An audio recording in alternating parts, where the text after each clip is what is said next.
여러분 안녕하세요. 피스클리닉에서 함께 나누는 건강한 삶에 관한 이야기 시간입니다. 오늘은 한의 전문의이신 좌윤 선생님께서 특발성 폐섬유증에 관해서 이야기해 주시겠습니다. 선생님 안녕하세요. 안녕하세요. 네. 오늘 다룰 이 질환의 이야기는 너무 이름이 어렵고 생소해서 제가 영상 준비하면서 이 발음 연습하느라고 굉장히 어려웠는데 특발성 폐섬유증 이 병에 대해서 좀 설명해 주셨으면 좋겠어요. 예, 이 질환은 특별한 병이고요. 미국은 잘 모르겠고 한국 같은 경우에는 1,500명 정도 되는 희귀 질환입니다. 그런데 많은 사람들이 폐 질환이 많이 걸리고 있어요. 그런데 폐에 대해서 잘 모르기 때문에 오늘 이 질환을 설명하면서 폐에 대해서 좀 종합적인 사고를 어떻게 하면 좋을까 해서 선택을 했고요. 일단은 섬유화증이라는 걸 아셔야 되는데 폐에 염증이 생기면서 그 염증이 섬유화로 변해서 호흡을 못하게 만듭니다. 그래서 폐가 밑에서부터 점점 이렇게 굳어가는 질환입니다. 그래서 결국은 사망하게 되는 와, 되게 위험한 질병인데 요즘 과학이 발달해서 항섬유화제라는 걸 해서 이걸 좀 늦추게 되죠. 그리고 이 질환은 참 어렵습니다. 그 중간 정도 값이 5년 정도 돼요. 5년 있다가 돌아가시게 되는 와, 질환이죠. 그래서 되게 위험하기도 한데 어떤 사람들은 잘 관리해서 뭐 20년도 갈 수 있는 그런데 중간값이 5년 정도니까 사람에 따라 많이 다르죠. 따라서 어떻게 관리하느냐 되게 어렵지만 한국 같은 경우에는 보험이 됩니다.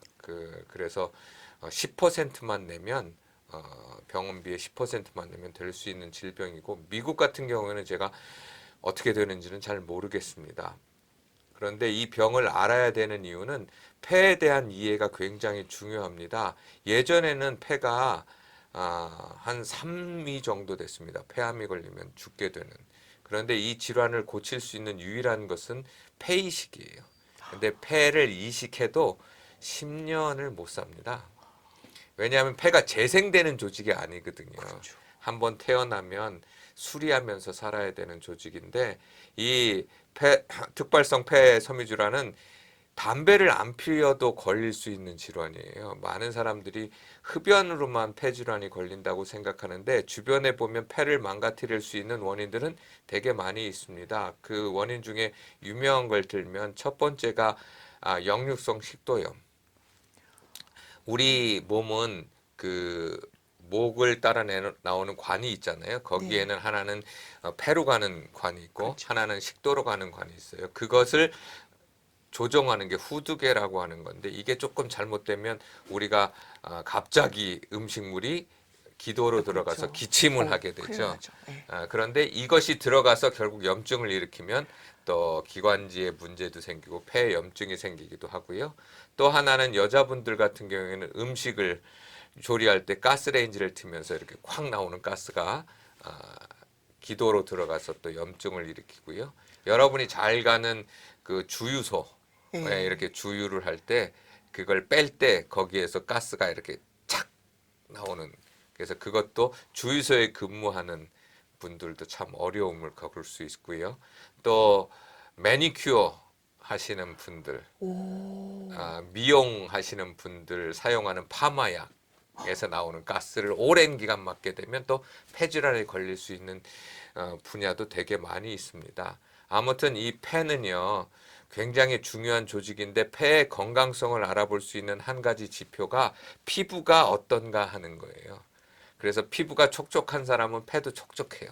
이 피부의 탄력성과 또 건강도가 우리 폐포의 또 건강도를 볼 수 있기도 하고요. 그런데 제일 중요한 건 여전히 혈액 검사를 하면 이 부분을 알 수 있고 또 저도 청진기를 사용하지만 청진기를 들여다보면 폐포가 이렇게 터지는 바사락 소리가 납니다. 이런 환자들은 소리가. 소리가 달라요. 숨 쉬는 숨 소리가. 쉬는 소리가 달라서 저희 한의에서도 그런 운동들을 많이 펼치고 있습니다. 청진기를 사용합시다.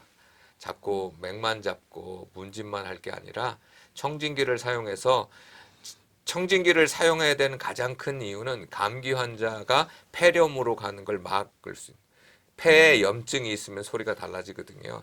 그럴 경우에는 양방으로 급히 보내서 염증을 줄이고 그 후에 치료해도 좋으니까 이런 걸 그래서 폐렴이 되면 갑자기 몸이 나빠지다가 그래서 폐혈증으로도 또 갈 수 있으면 오. 그런 폐혈증으로 가면 사망입니다. 진짜 사망이죠. 예. 네. 그러니까 그렇게 가는 걸 방지하는 게 급속히 나빠지는 경우에는 한 방에 할 수가 없고 양방에 가서 해야 되는 문제 때문에 청진기를 꼭 사용해야 되고 평소에 자기의 호흡에 관련돼 있는 관심을 좀 가져야 됩니다. 호흡을 망치는 게 세 가지 정도가 있는데요. 첫 번째 잠을 잘 때 입을 열고 자는 거죠.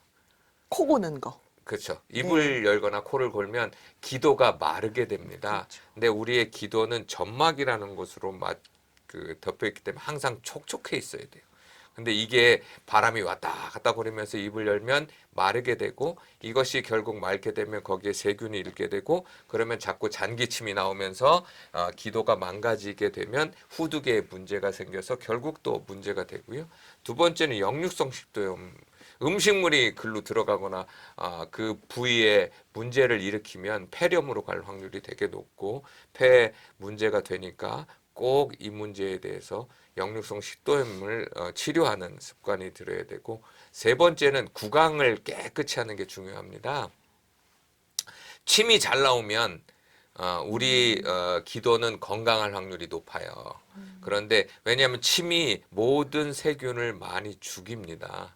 우리 침이 되게 어렸을 때 벌 맞으면 침발 나고 이렇게 했던 네. 이유도 거기 침이 그 벌독을 해독할 수 있는 능력이 있기 때문에 우리가 이렇게 막 그렇군요. 모기 바르면 네. 이렇게 침 바르고 하는 이유가 그래서 구강에서 침이라는 게 대단히 중요하기 때문에 침 뱉으면 안 됩니다. 침을 삼켜야지 그걸 네. 뱉으면 안 되는데 이런 문제들을 잘 관리하신다면 폐가 건강할 수 있습니다. 그래서 자기 폐가 건강한가 제일 먼저 피부를 보시고 피부가 거칠면 내가 그 물을 몸에서 잘 흡수를 못하고 홀딩하지 못하고 있구나 생각을 하게 되면 좀 더 경각심을 가질 수 있게 됩니다.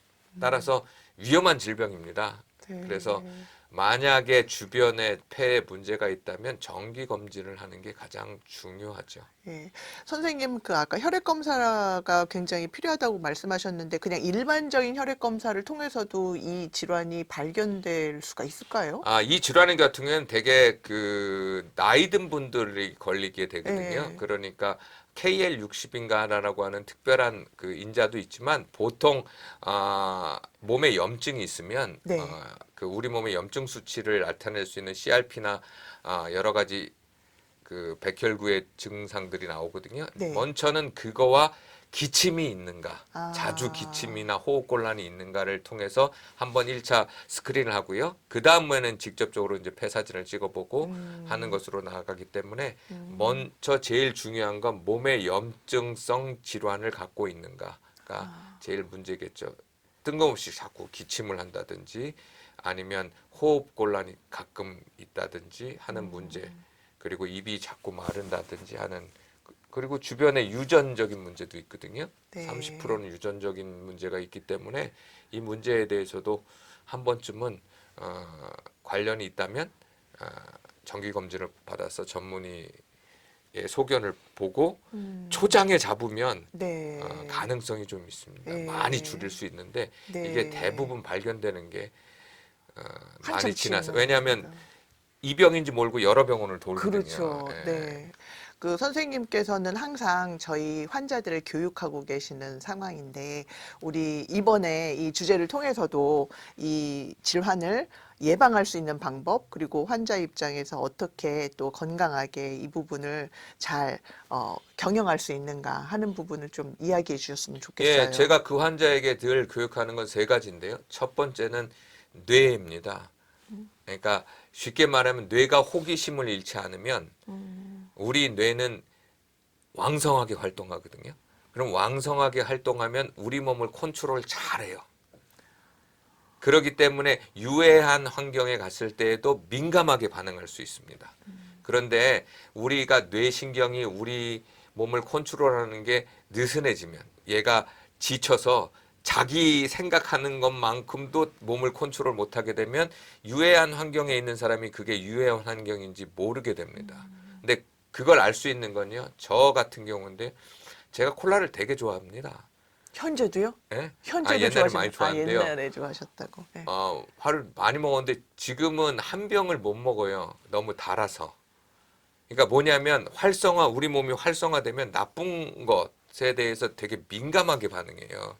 그래서 단 것에서 멀어지고 유해한 걸 먹어도 많이 못 먹어요. 질려버리거든요. 이 반응들이. 그런데 대부분 제가 만성병 환자를 치료해 보면 하나같이 뇌에서 호기심이 사라진 분들이에요.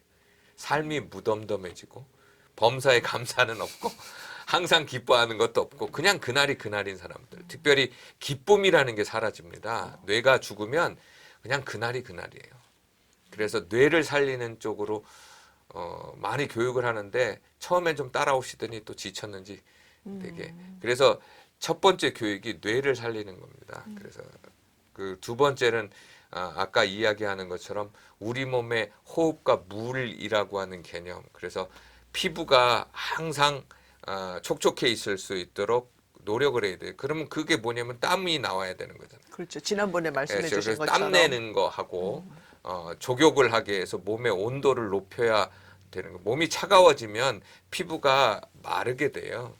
그러니까 몸의 온도를 높일 수 있는 건 우리 몸에서 심장에서 가장 먼 곳이 발이에요. 그러니까 발이 차가워지는 일이 없어. 그 환자분도 처음 왔을 때 발이 돌덩이처럼 땅땅했고요. 침이 안 들어갈 정도였어요. 그래서 특수침으로 구멍을 내고 막 여러 가지 했고 매일같이 그 사모님에게 뜸을 뜨게 했더니 이제는 발이 따뜻합니다. 그래서 많은 호전을 보이고는 있으나 그게 이제 평생을 해야 되는 작업이 되겠죠. 그리고 이제 물 먹는 것에 대해서 근데 많은 사람들이 물을 먹는 것에 관심이 있지 물을 홀딩하고 있는가. 내가 물을 먹는데도 피부가 쪼글쪼글한다. 그러면 물을 먹고 그냥 나가는 거잖아요. 그러면 우리 몸에 물을 홀딩할 수 있는 힘이 어디에 있는가? 그거는 무기질이 공급이 잘 돼야 돼요. 그래서 칼륨이라든가 나트륨이라든가 이런 것들이 몸의 밸런스가 맞지 않으면 우리 몸에서 물이 자꾸 빠져나갑니다. 그래서 물을 홀딩할 수 있는 가장 좋은 게 뭐냐? 근육이 있어야 돼요. 그래서 근육이 줄어들지 않도록 늘 킬로그램을 재고 근육 운동을 하는데 이 폐질환에 걸린 사람들은 숨 움직이는 게 고통스럽거든요. 그러니까 근육을 늘리는 게 또 쉽지가 한 않네요. 고통이에요. 네. 그래서 그 문제를 해결하는 게 굉장히 어렵고요. 네. 그래서 그리고 가장 중요한 건 폐에 압박이 가지 않아야 되거든요. 그러려면 척추가 요추 전만이 돼야 돼요. 요추 전만이 되면 횡격막의 압박이 느슨해집니다. 허리를 피는 게 굉장히 어렵습니다. 근데 허리가 펴지려면 다리가 오므려져야 돼요. 앉아 있을 때. 그런데 나이가 들면 남자들이 어떻게 하냐면 다리를 쩍 벌리고 앉아 있고 엉덩이를 깔고 앉으니까 복부의 압력이 높아지는 쪽으로 가게 되면 횡격막을 치게 되고 그러면 호흡이 적어지죠. 그래서 네. 뚱뚱한 사람들이 호흡이 짧은 이유예요. 이렇게 되죠. 근데 요추를 전만을 하게 되면 이 공간이 생기기 때문에 호흡이 깊어지고 호흡이 깊어지면 숨의 횟수가 적어지면서 산소 교환이 쉽게 일어나지기 때문에 결국은 섬유화돼 가고 있는 상황에서도 산소 포화도를 높일 수 있죠. 그래서 네. 이 문제에 대해서 얘기를 하고 마지막 세 번째가 가장 중요한데 아까 말한 무기질 공급이 첫 번째가 채소를 먹어야 되고요. 그리고 엘더베리라고 하는 게 있어요. 그래서 네. 이 엘더베리라고 하는 그 베리 종류인데요. 네. 기능성 식품으로 나와 있는데 이것 또한 폐 염증을 줄이는 게 되게 도움이 되고요. 그다음에 콜레스테롤 수치를 낮출 수 있도록 몸에 변화를 줘야 되는데 그때 가장 필요한 것, 특별히 이런 분들은 당뇨가 있는 분들도 많기 때문에 카르니틴이라고 하는 또 그 영양제가 필요한데요. 그런 여러 가지 무기질의 조절들을 해가면서 하게 된다면 늦출 수 있는 거죠. 오늘은 우리 호흡과 가장 밀접한 관련이 있는 폐기관에 대해서 알아보았습니다. 사실 우리가 이렇게 숨을 쉬고 있다는 사실조차도 모르고 지나갈 때가 너무 많이 있는데요. 이렇게 복잡하고 다양한 일들이 우리 몸 안에서 끊임없이 이루어지고 있는 것이 정말 기적이 아닌가 하는 생각이 들 정도로 오늘 또 깊은 배움을 배우는 시간이었습니다. 하나님께서 우리에게 주신 몸을 건강하게 경영하는 삶을 여러분들도 꼭 사시길 바라면서 오늘은 여기서 인사드리도록 하겠습니다. 선생님, 네, 감사합니다. 감사합니다.